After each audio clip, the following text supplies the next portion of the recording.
Okay, Pioneer, makinig ka. Itigil mo na yung kakalaro ng Web3 games dahil nonsense yan.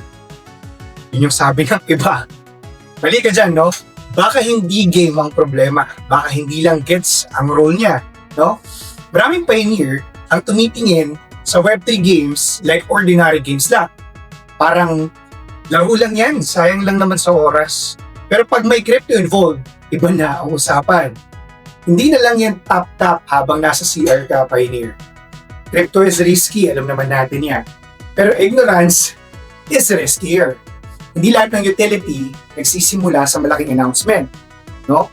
Minsan nagsisimula yan sa small test, real users, real actions, and real behaviors. Take Elf Continent for example. Hindi lang siya fantasy game na may cute characters at farming lang. Una, it can test in-game transactions using real pie behaviors.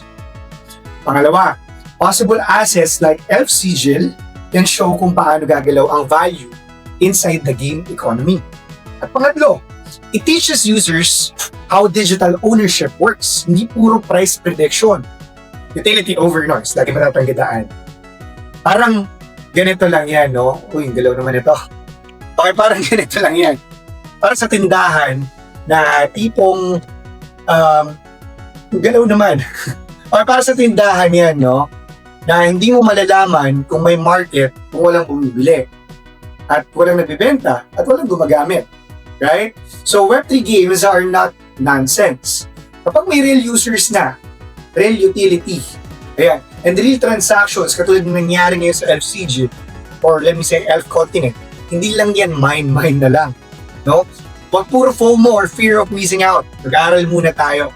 What you Pioneer is to learn small and win big. Subscribe to my YouTube channel para sa full video about Pi Network. And if you're ready to learn about crypto for free, comment Fibonex Pro. At kung wala ka pang community, ay hindi ka i-judge, no? Kahit bago ka pala, what you just need to do is comment down below community.